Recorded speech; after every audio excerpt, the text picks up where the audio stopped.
Première épître de Jean, alors nous reprenons au chapitre 2, versets 7 à 11. Bien-aimés, ce n'est pas un commandement nouveau que je vous écris, mais un commandement ancien que vous avez eu dès le commencement. Ce commencement ancien, c'est la parole que vous avez entendue. Toutefois, c'est un commandement nouveau que je vous écris, ce qui est vrai en lui et en vous, car les ténèbres se dissipent et la lumière véritable paraît déjà.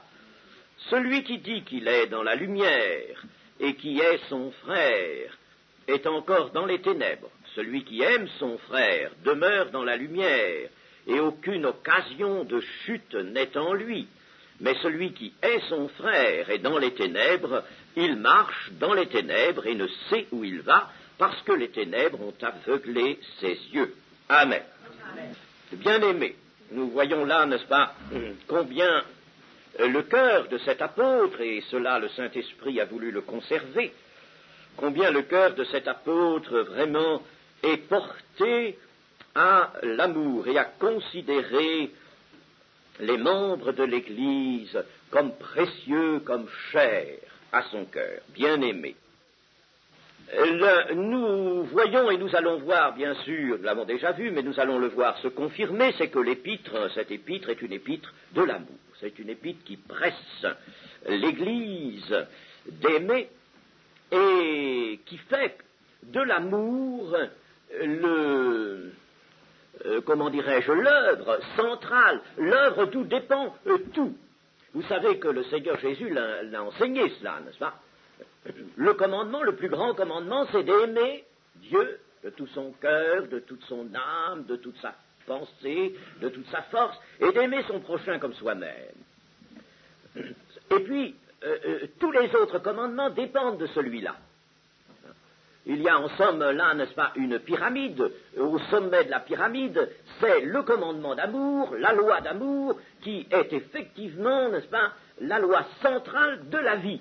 Et tous les autres commandements découlent de celui-là. Eh bien, l'apôtre Jean en est imprégné de cela, et il va nous montrer vraiment ce dont l'amour est capable, et que nous inviter à exercer l'amour de Dieu. Il s'agit de l'amour de Dieu, n'est-ce pas, dans l'Église.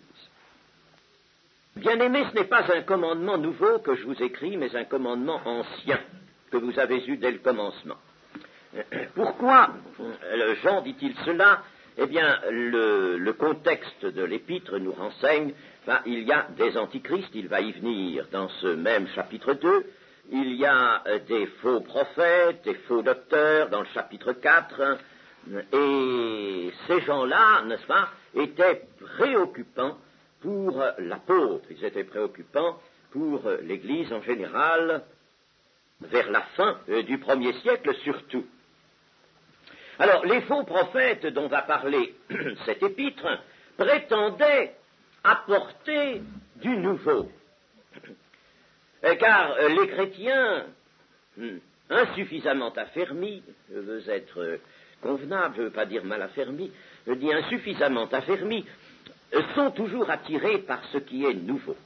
On recherche la découverte. On est là, n'est-ce pas, aux aguets de ce qui va pouvoir être dit quelque part, être prétendu quelque part et qui va être nouveau. Et c'est toujours ainsi maintenant. C'est un mal, c'est un danger, chers amis. C'est un danger. C'est une découverte de notre garde, de notre sécurité. Nous allons au-devant du péril lorsque nous recherchons la découverte. Y a-t-il quelqu'un qui vient avec un principe nouveau, avec une pratique nouvelle, avec même une forme nouvelle de doctrine? Oh, ça se rattache bien à la Bible, à l'Évangile, mais c'est nouveau, n'est-ce pas? L'attrait du nouveau. Et les chrétiens insuffisamment affermis, ainsi attirés vers le nouveau, ne sont pourtant pas ceux qui ont déjà utilisé ce qu'ils avaient reçu. Ils n'ont pas mis en pratique ce qu'ils avaient reçu. S'ils avaient mis en pratique ce qu'ils avaient reçu, c'est tellement heureux qu'ils ne chercheraient pas quelque chose de nouveau. Les faux prophètes étaient en somme des gens de la classe des progressistes d'aujourd'hui. Les progressistes, c'étaient des novateurs. Répondre aux désirs du public et tout modeler aux tendances du jour, telle a été de tout temps la complaisance des faux prophètes, et c'est là-dessus qu'ils ont compté pour obtenir du succès. Ils se conforment aux tendances du jour, ils apportent aux gens ce qu'ils désirent, n'est-ce pas?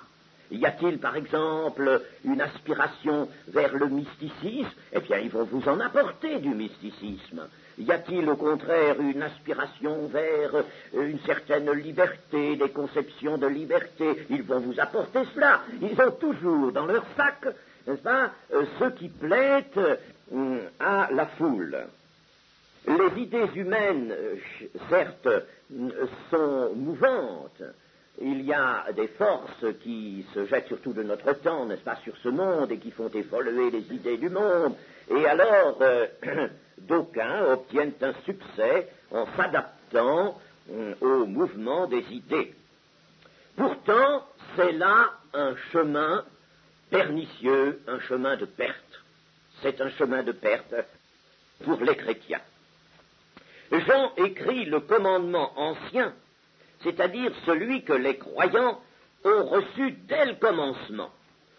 Ce n'est pas un commandement nouveau que je vous écris, il veut dire je ne suis pas comme ces novateurs qui vont vous apporter du nouveau, ne prenez pas mon épître comme étant quelque chose qui puisse satisfaire un désir de nouveau, si jamais vous l'avez. Non, sachez que je ne suis pas sur la ligne des faux prophètes, je vous apporte un commandement tout à fait ancien, un commandement qui est connu. Ce n'est pas de l'inédit que je vous apporte, mais c'est quelque chose que vous connaissez, que vous avez su dès le commencement. Et je rappelle que ce commencement, pour les chrétiens, c'est le moment où l'Évangile les a touchés, où ils se sont convertis au Seigneur. Le commencement de la vie nouvelle. C'est ça, le commencement. Ce commandement ancien n'est autre, dit Jean, que la parole que vous avez entendue. Dans le grec, il y a une répétition. Ce commandement ancien, commandement qui est la parole que vous avez reçue, c'est la parole que vous avez entendue, et qui vous a, bien entendu, amené là où vous êtes, c'est-à-dire dans la position d'un enfant de Dieu. On ne peut avoir eu deux commencements, c'est-à-dire de nouvelles naissances, que par l'action de la parole de vérité. Comme le rappelle l'apôtre Jacques, Dieu nous a engendrés par la parole de vérité, et cette parole de vérité, nous dit Jacques, eh bien, vous en avez toujours besoin, elle est là, au milieu de vous, vous avez besoin de cette parole. C'est cette vérité entendue dès l'abord qu'il importe de garder. Nous pouvons dire que nous sommes liés à la parole que nous avons entendue, et vous allez voir que c'est bien ce que dit le Seigneur lui-même et ce que va dire le Seigneur après Jean.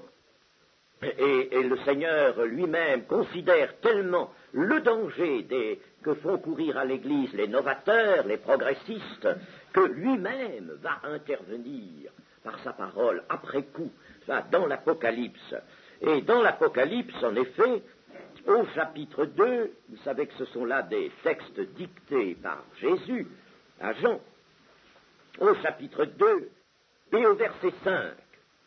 Souviens-toi donc d'où tu es tombé, repens-toi et pratique tes premières œuvres. Vous voyez, les premières, c'était les bonnes, ça.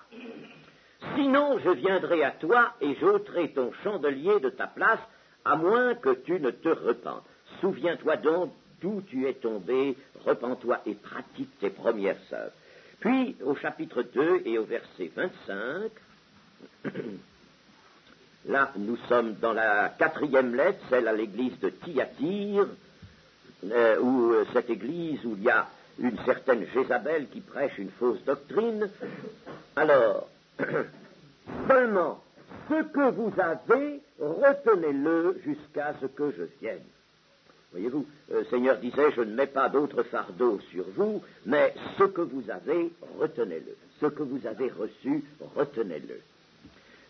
Nous avons aussi 3, chapitre 3, verset 3. Nous sommes là dans la lettre à l'église de Sardes.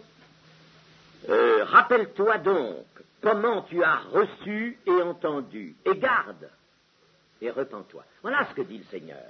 Rappelle-toi comment, au commencement, à ton commencement à toi, parce que ton commencement à toi, ça se relie au grand commencement. Ça se relie, n'est-ce pas, à l'apparition du dernier Adam, et à l'ouverture du royaume de Dieu.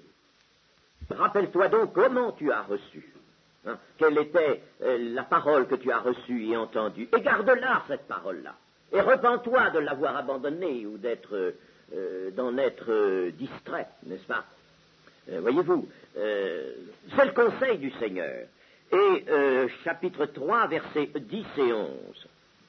Que tu as gardé la parole de persévérance en moi, je te garderai aussi à l'heure de la tentation qui va venir sur le monde entier pour éprouver les habitants de la terre. Je viens bientôt, retiens ce que tu as, afin que personne ne prenne ta couronne. Attention, il y a des gens qui vont essayer de te prendre ta couronne. Comment vont-ils faire? Ils vont te détacher de la parole que tu as reçue au commencement, et ils vont t'amener sur autre chose. Les novateurs. Attention à cela. Et même Jean, dans sa première épître, là, celle que nous étudions, n'est-ce pas, va, lui, au chapitre 2, et chapitre 2, oui, et verset 27, il va nous dire, pour vous, l'onction que vous avez reçue de lui demeure en vous, et vous n'avez pas besoin qu'on vous enseigne. Mais comme son onction vous enseigne toute chose et qu'elle est véritable et qu'elle n'est point un mensonge, demeurez en lui selon les enseignements qu'elle vous a donnés. Il dit, vous n'avez pas besoin qu'on vous enseigne. Il ne vise pas l'enseignement dans l'Église, là. Il vise, n'est-ce pas, l'enseignement venu du dehors, de ces novateurs, de ces progressistes. Vous n'avez pas besoin qu'on vous enseigne. Gardez ce que vous avez reçu, parce que, au début, eh bien, ce que vous avez reçu, c'est bien la parole de vérité. Vous ne seriez pas devenu enfant de Dieu si la parole de vérité n'avait agi en vous. C'est bien elle, et par conséquent, vous pouvez vous fier à elle. Or, aujourd'hui, chers amis, nous sommes encore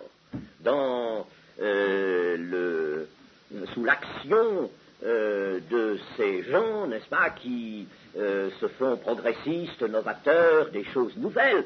Ils nous parlent de choses nouvelles, évidemment, qui ont rapport avec la foi, avec l'Évangile.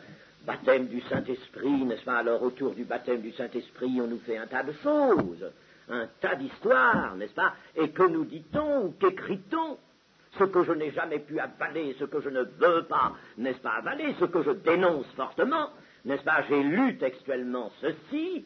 Vous avez besoin d'abandonner vos a priori et d'ouvrir un petit peu les oreilles à quelque chose de neuf, de nouveau. Vous avez besoin qu'on vous parle, n'est-ce pas, un langage nouveau. Vous n'êtes pas comme il convient, etc. Chers amis, mais ça c'est l'action de la fausse prophétie. C'est une action pernicieuse. Abandonnez vos a priori, ça veut dire abandonner, n'est-ce pas, ce que vous saviez jusqu'ici, ce sur quoi vous étiez établi dans votre vie chrétienne. Mais c'est abominable cela. C'est pas ça qu'il faut dire aux chrétiens, n'est-ce pas? Au contraire, nous dit la parole, gardez ce que vous avez reçu. Et si vous devez, n'est-ce pas, vraiment, vous voulez grandir dans la vie chrétienne, eh bien, il faut vous repentir et revenir à ce que vous aviez reçu au commencement. C'était ça qui était bon. Rappelez-vous comment la parole de Dieu, la parole de vie a agi en vous, et reprenez cette parole de vie. Elle est la vérité. C'est elle qui est la vérité. Alors, chers amis, ça je l'ai lu, n'est-ce pas? Je l'ai lu, et je l'ai même entendu, et je le dénonce comme étant exactement, n'est-ce pas, cette doctrine pernicieuse que combat ici l'apôtre Jean. Elle ne veut pas dire que Dieu n'ait pas d'action dans le monde, il a des actions, mais laissez Dieu faire, laissez Dieu agir. Nous ne sommes pas à sa place, n'est-ce pas? Si nous voyons qu'il agit à côté de nous, autour de nous, nous en réjouirons. Et nous n'avons pas besoin, n'est-ce pas, de prêter l'oreille à toutes sortes de nouvelles qui nous viennent du monde et qui sont plus ou moins déformées d'ailleurs, n'est-ce pas? On nous en donne que ce qu'on veut bien nous en donner, n'est-ce pas? Et puis on nous dit, voyez comment ça se passe maintenant, c'est tout différent. Il n'y a plus de nouvelles naissances. Les gens, quels qu'ils soient, dans la rue comme ça, pop, ils sont baptisés de Saint-Esprit, parlant langue, ça y est, voilà comment on devient chrétien, magnifique, n'est-ce pas? Eh bien alors, laissez donc vos a priori, venez à ça, laissez donc cette idée que vous aviez de la nouvelle naissance, il faut naître de nouveau, se repentir, laissez donc tout ça. Voilà, n'est-ce pas? Ce à quoi on nous invite, et ça, c'est l'œuvre de l'ennemi. Il y a ce prédicateur anglais qui n'a pas eu peur en France de venir dénoncer ça, et j'en suis heureux. Par la parole que nous avons reçue, Dieu nous a donné le pardon, il nous a donné la vie. Notre cœur doit conserver cette parole. C'est elle qu'il nous faut vivre. Nous n'avons qu'à revenir à elle pour la vivre. Nous avons certes encore beaucoup de choses à apprendre, mais c'est de la Bible que nous allons les apprendre. Ce n'est pas des discours de tous ces messieurs, n'est-ce pas?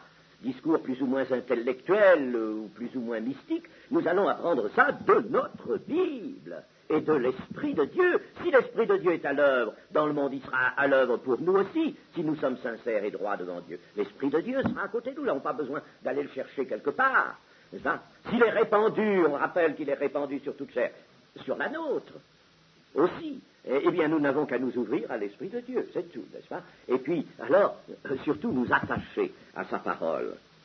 Seulement, n'est-ce pas, dans ces rencontres charismatiques, quand on nous dit que ces gens-là ont un goût nouveau, tout nouveau, ces catholiques notamment, pour la parole de Dieu, n'est-ce pas, et il y a quelque chose de vrai là-dedans, n'est-ce pas, mais quand on leur prend la parole de Dieu et qu'on leur parle de repentance et qu'on leur parle de naître de nouveau, n'est-ce pas, il n'y a plus personne.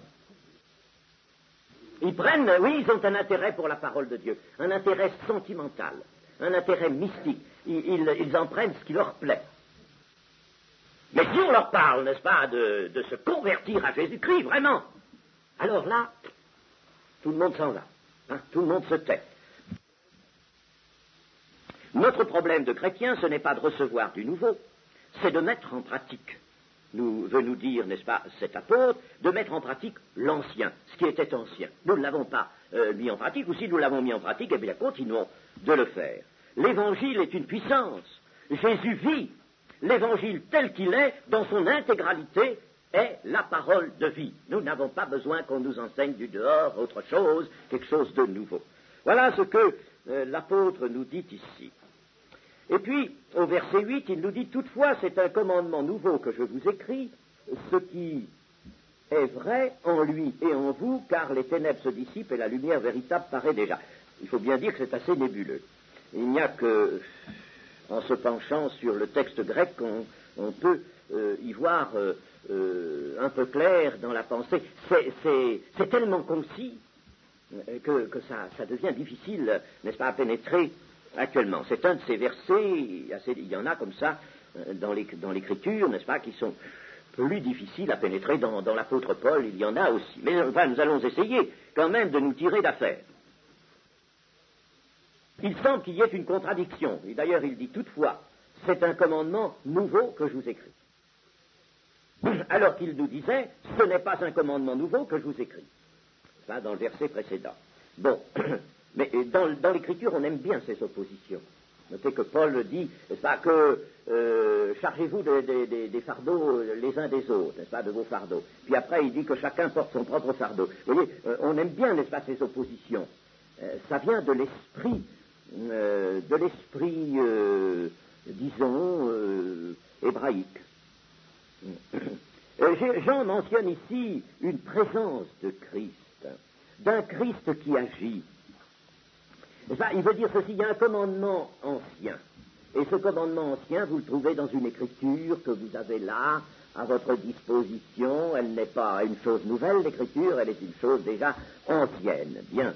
Mais si vous voulez bien reconsidérer ce que vous dit le commandement ancien, c'est-à-dire l'écriture ancienne, la parole ancienne que vous avez reçue, si vous considérez ce qu'elle vous dit, vous verrez que c'est un commandement nouveau dedans.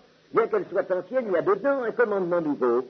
Un commandement nouveau, à savoir, n'est-ce pas, on peut emprunter à Paul l'expression de ce commandement nouveau, Christ en vous, l'espérance de la gloire. Et ça, si vous considérez cette parole ancienne, attention, elle n'est pas morte, elle vous met en relation avec un Christ qui vit, qui agit. Hein?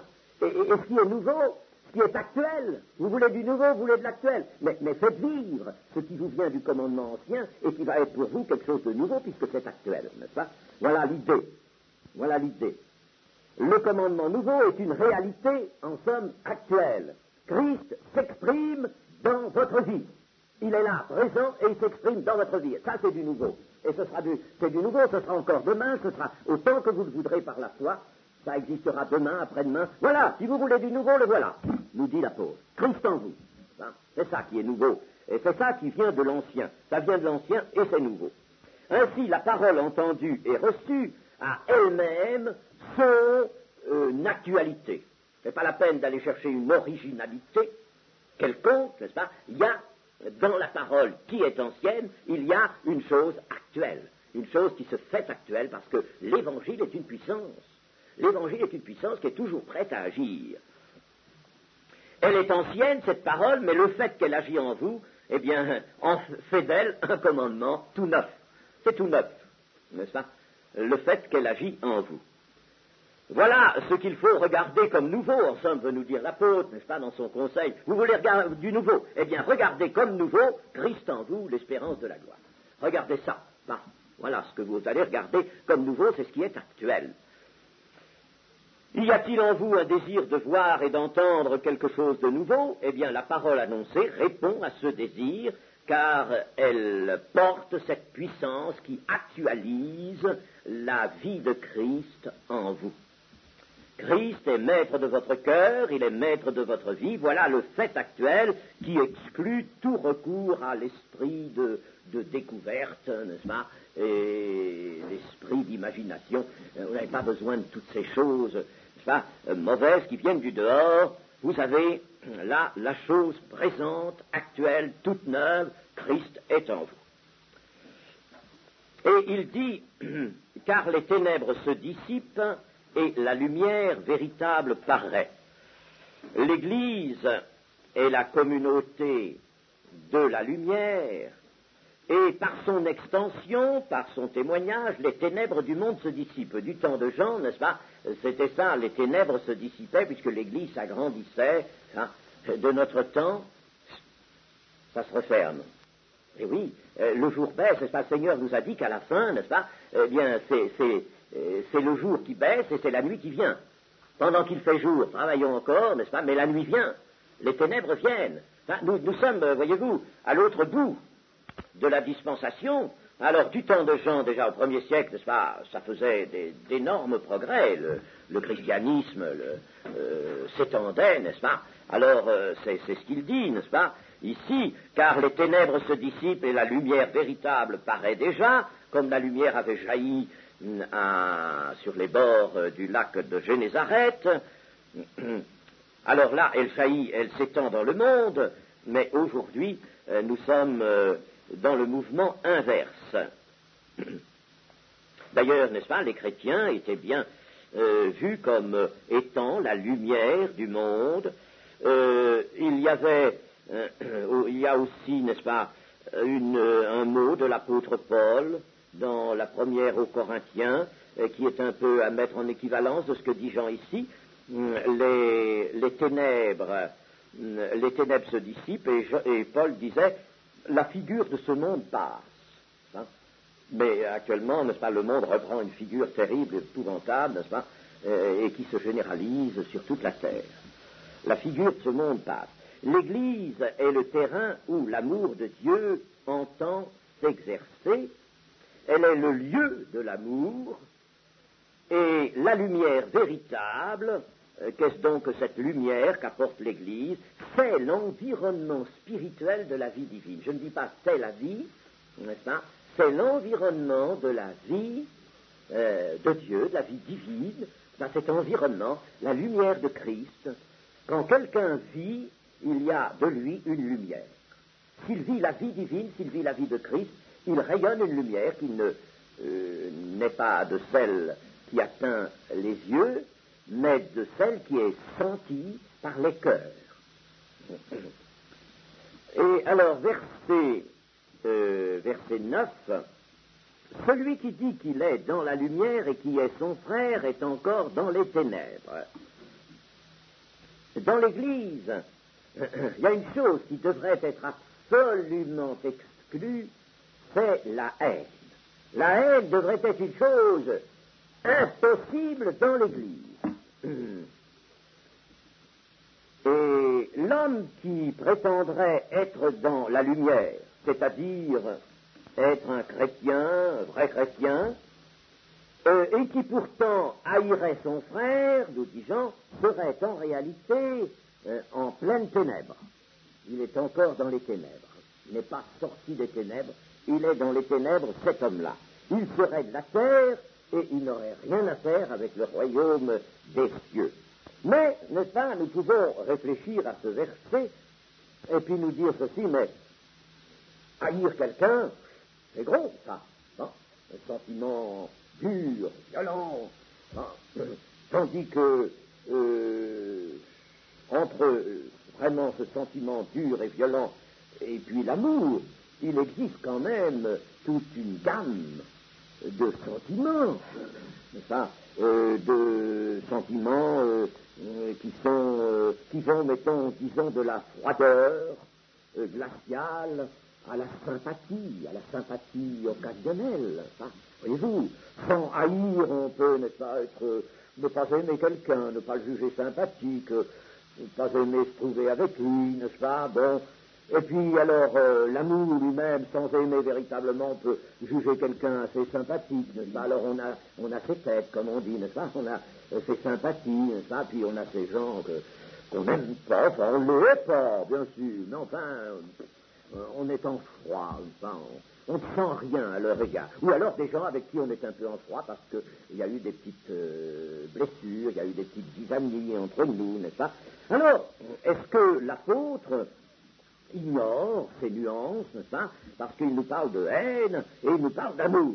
Enfin, si on hait quelqu'un, on est dans les ténèbres, tandis que si on l'aime, on est vraiment, on l'aime avec l'amour de Dieu, on est dans la lumière.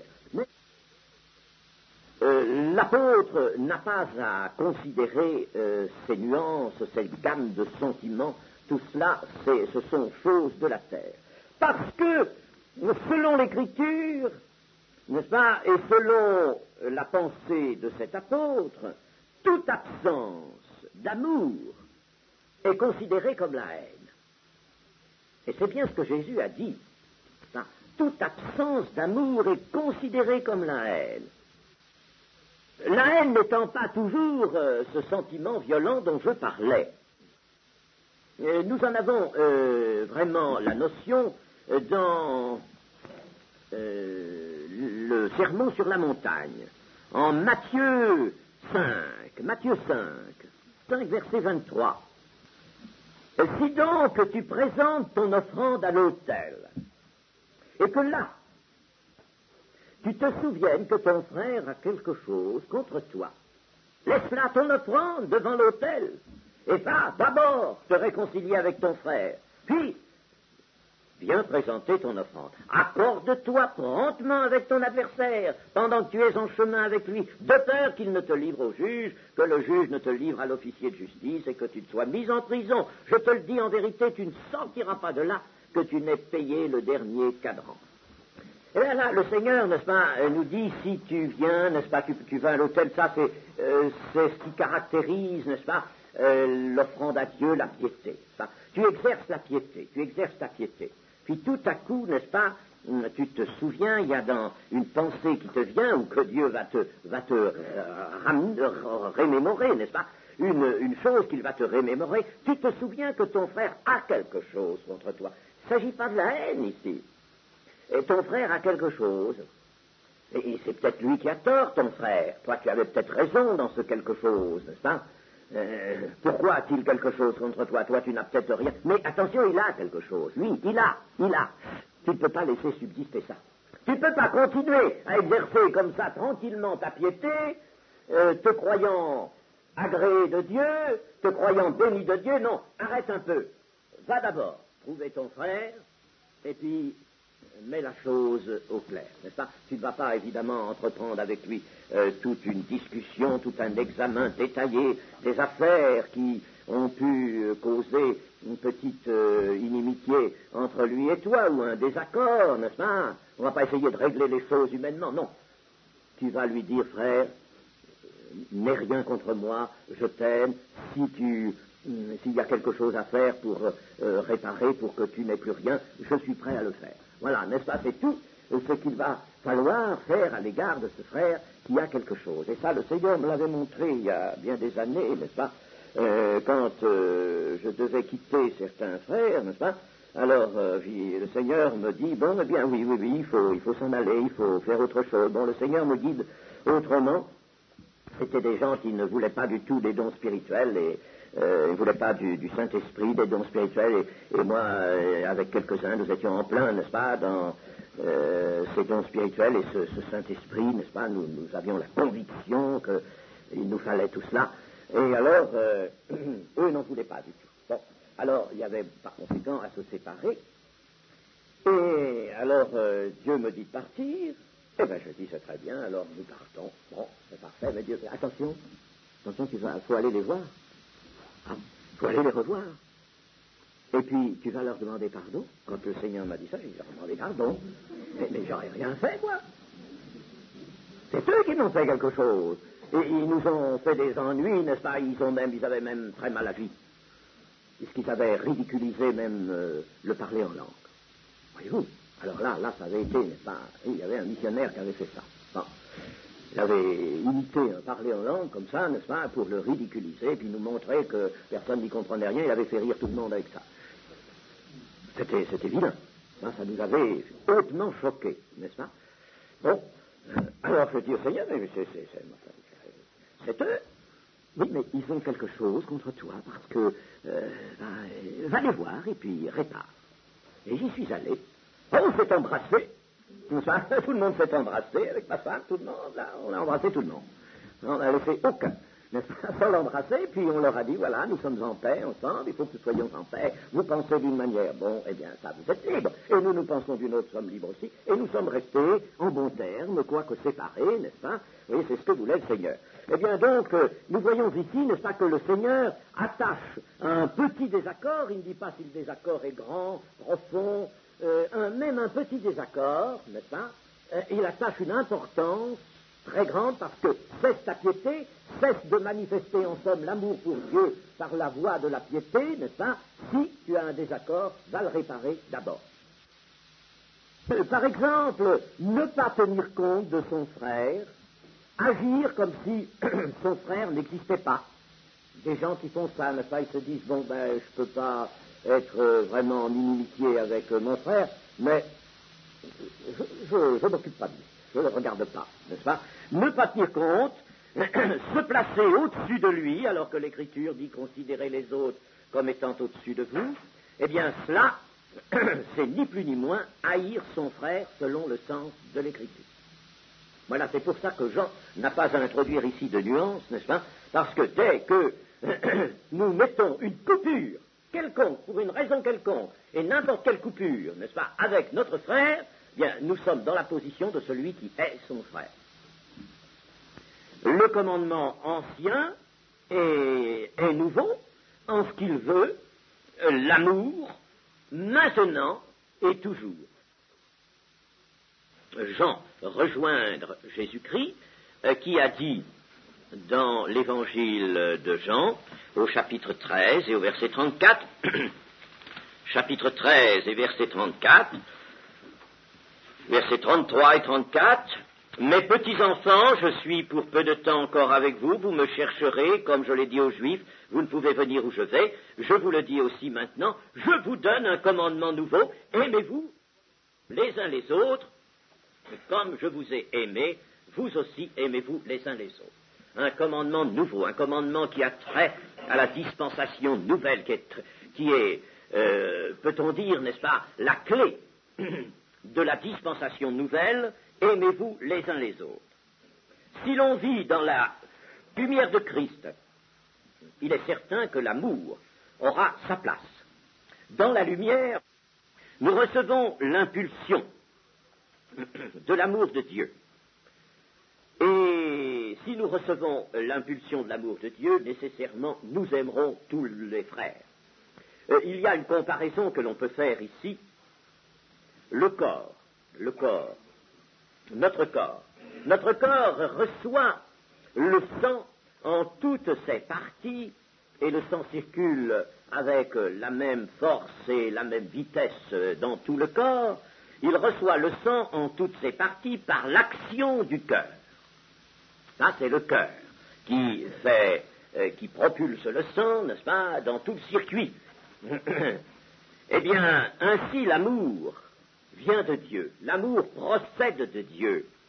Et si nous vivons dans la lumière, en observateur de la parole de Dieu, pour être membre du corps de Christ, alors là, je dis bien, si nous vivons dans la lumière pour être membre du corps de Christ, alors, étant dans le corps, étant membre du corps, n'est-ce pas, le sang va venir, n'est-ce pas, nous irriguer avec la même force que le sang a dans la tête, par exemple, n'est-ce pas, c'est-à-dire dans Christ, et ce sang, si vous voulez, je le compare à l'amour qui vient, l'amour donc vient, n'est-ce pas, se répand, circule, vivifie, l'amour vivifie toutes les parties, et par conséquent, si l'on vit dans la lumière, on aime.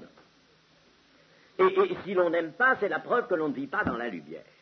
Voilà ce que nous dit l'apôtre Jean. Celui qui aime son frère demeure dans la lumière, et aucune occasion de chute n'est en lui. Alors celui-là, il n'y a pas de danger. Vous voyez, c'est admirable, ça, de dire qu'aucune occasion de chute n'est en lui. Alors celui-là, n'est-ce pas, il n'est pas le jouet de la tentation, des convoitises, il est solide. Mais, rappelez-vous ceci, nous sommes membres de Christ, membres du corps de Christ. Ça, c'est une démonstration. Bon, alors, nous utilisons la comparaison corps, et nous disons dans un corps, le sang circule partout et c'est lui qui vivifie toutes les parties. Eh bien, ainsi est l'amour. L'amour de Dieu qui part, n'est-ce pas, de Dieu, qui est en somme, reçoit son impulsion de Dieu, car l'amour est une puissance, reçoit son impulsion de Dieu, et c'est lui qui vivifie tout. Il n'y a pas de vie sans l'amour. Alors il vivifie, et si nous sommes dans le corps, parce que nous gardons la parole, parce que nous gardons les commandements, humblement, avec foi, nous sommes dans le corps, alors nous recevons l'amour. Et si nous recevons l'amour, eh bien tout va bien, n'est-ce pas? Nous sommes dans la lumière, nous aimons, nous ne pouvons pas faire autrement que d'aimer. C'est tout naturel, ça devient tout naturel, mais à ce moment-là, alors nous ne sommes pas en danger de chute. Il n'y a aucun danger de chute. Mais celui qui est son frère est dans les ténèbres, il marche dans les ténèbres, et il ne sait où il va, parce que les ténèbres ont aveuglé ses yeux. Aucune occasion de chute, quand l'amour est reçu et pratiqué, reçu de Dieu et pratiqué, Dieu ne manque jamais, par conséquent, de faire connaître sa volonté, et nos ignorances ou nos résistances venues de la chair s'évanouissent. La pratique de l'amour, en somme, tonifie la foi. La pratique de l'amour tonifie la foi. Quelqu'un peut-il se plaindre qu'il n'a pas de foi? Eh bien, s'il n'a pas de foi, il faudrait peut-être qu'il examine s'il ne s'aime pas un peu trop lui-même, égoïstement, s'il ne voit pas que lui, s'il n'est pas en somme replié sur lui-même, n'est-ce pas? Et auquel cas, il ne serait pas dans le circuit de l'amour, dans le mouvement de l'amour, n'est-ce pas? Il ne serait pas dans ce mouvement de l'amour. Et c'est un défaut que l'on rencontre aussi, chers amis, il faut à toute occasion, n'est-ce pas, les redire. Quand on entend quelqu'un qui vous dit bonjour, on dit bonjour, oui, puis souvent cette formule, ça va bien, on dit ça, vous savez, finalement, un petit peu, n'est-ce pas, ça va bien, on ne pense pas toujours à la santé. Puis alors, il vous arrête, il dit, ah ben oui, vous savez, j'ai été malade. Mais maintenant, ça va beaucoup mieux. Et alors, on m'a fait ceci, on m'a fait cela, etc. Bon, et puis vous écoutez, n'est-ce pas, votre frère, parce qu'il faut tout de même bien l'écouter, n'est-ce pas? Ça fait partie de la charité aussi, ça. Alors, vous l'écoutez, n'est-ce pas? Et puis alors, il vous raconte toute son histoire, il parle de lui. Quand je me suis trouvé dans des occasions comme ça, j'ai essayé de dériver la conversation et puis de parler du Seigneur Jésus, de revenir, oui, la parole de Dieu, le Seigneur Jésus, etc. Mais non, l'autre, il revient à son affaire, n'est-ce pas? Et puis, vous n'y pouvez rien, n'est-ce pas? Il vous ramène à ses médecines, à ses médecins, à son petit bien-être physique. Il ressent maintenant, ça va beaucoup mieux, etc. Puis il est allé faire un petit voyage, il a fait une petite saison là. Oh, ça va très bien. Merci Seigneur, merci Seigneur, n'est-ce pas? Vous êtes en présence, n'est-ce pas, de quelqu'un qui ne voit que lui, se voit lui-même. C'est un danger, ça, les amis. C'est un danger, un danger. Moi, j'ai pris l'habitude et adopté cette habitude systématiquement. Je ne parle pas de moi ou de ma famille ou de mes affaires, c'est que les autres qui m'en parlent. C'est très bien, merci à eux, n'est-ce pas? Je veux dire, merci beaucoup, n'est-ce pas? Mais je ne vais pas devant quelqu'un dire, vous savez, ah ben, il y a ceci, cela, mes enfants, mon petit-fils, etc., n'est-ce pas? Ou, non, on en parle accidentellement, n'est-ce pas? Si, il y a lieu d'en parler, mais on ne parle pas de soi. Il ne faut pas, n'est-ce pas, venir parler de soi. Il ne faut pas penser à soi. Il faut penser aux autres. C'est cela qui est vraiment l'amour dans la vie chrétienne. Celui qui, faute d'amour, marche dans les ténèbres, ne sait pas où il va, alors il ne trouve aucune direction. Alors que la parole nous dit, n'est-ce pas, que pour ceux qui marchent vraiment dans l'amour, dans la lumière, alors, même à travers ce monde, ils trouvent des sentiers tout tracés. Les sentiers tout tracés. Le Seigneur fait toujours, indique toujours sa volonté. L'homme qui est ou qui n'aime pas n'est plus le disciple de Christ. L'amour, en somme, est la seule voie qui nous fait approcher Dieu. Et c'est pourquoi, dans 1 Corinthiens 13, je me suis assez triste qu'on fasse dévier souvent, n'est-ce pas, 1 Corinthiens 13 de son véritable sens, sa véritable portée. Et il s'agit de l'amour de Dieu, n'est-ce pas, allant dans les membres du corps et s'exerçant à travers ses membres, par ses membres, de la même manière que l'amour s'exerce à partir de Dieu ou de Christ lui-même, n'est-ce pas?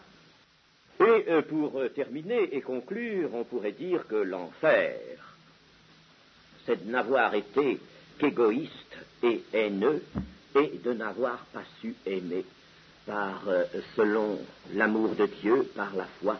C'est ça l'enfer. Ils ne peuvent pas aimer et ils sont, bien entendu, déjà disponibles pour l'enfer. Amen.